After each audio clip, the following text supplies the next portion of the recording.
Paulo Gustavo faz rir e chorar no filme Filho da Mãe. Originalmente, documentário deveria ser um retrato dos bastidores da turnê musical que ele e sua mãe, Déa Lúcia, faziam, mas acabou se tornando uma homenagem póstuma.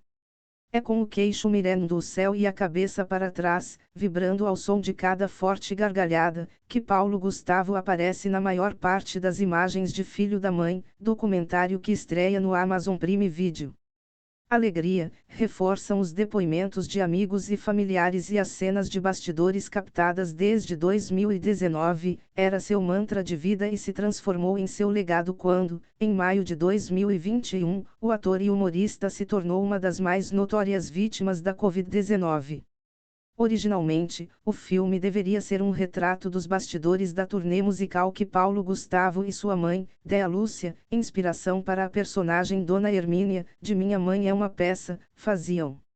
Acabou se tornando uma homenagem póstuma, um testamento de seu gênio artístico que, numa carreira breve de cerca de 2 décadas, o alçou ao posto de campeão de bilheteria do cinema nacional. Eu relutei em ver o material gravado. Eu tinha medo, mas no fim foi uma alegria. Eu ia trabalhar feliz, porque sabia que ia passar o dia com o Paulo, e eu queria levar isso para as pessoas, diz Susana Garcia, diretora de Filho da Mãe e de Minha Mãe é uma Peça 3 e uma das amigas e colaboradoras mais próximas dele. Justamente por isso, não espere ver no longa o tipo de isenção ou distanciamento que, por vezes, é cobrado de documentaristas. Garcia dirigiu Filho da Mãe mais como quem dá continuidade aos desejos de Paulo Gustavo do que como quem quer analisá-lo. Em determinado momento, ele é gravado dizendo que não se considera militante, mas um ser político. Depois, no show ao lado de Déa Lúcia, ambos fazem um discurso contra a homofobia, e mais tarde ainda, Minha Mãe é uma Peça 3 é louvado por mostrar um casamento gay.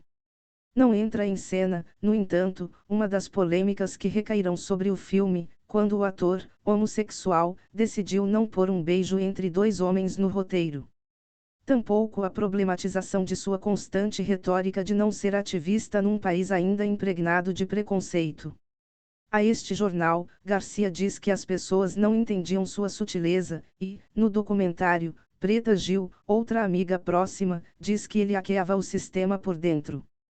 Depoimentos são costurados com o espetáculo, imagens de arquivo e gravações feitas principalmente em camarins e carros, numa turnê que percorreu vários quilômetros.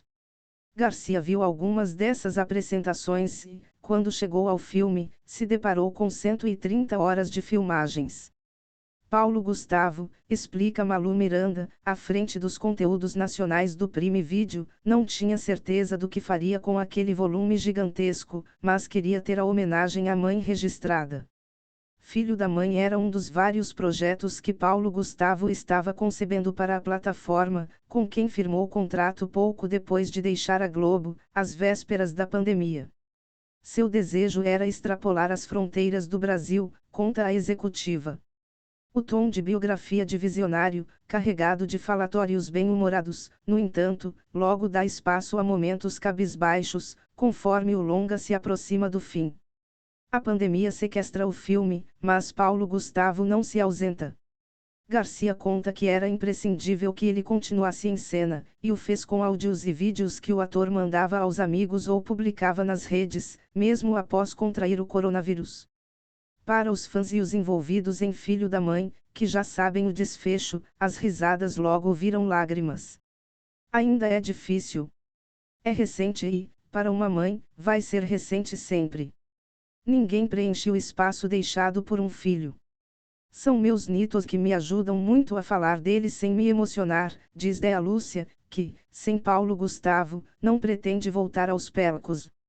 Romeu e Gael, filhos de 3 anos do ator com Thales Bretas, devem ser os 2 espectadores mais importantes de Filho da Mãe.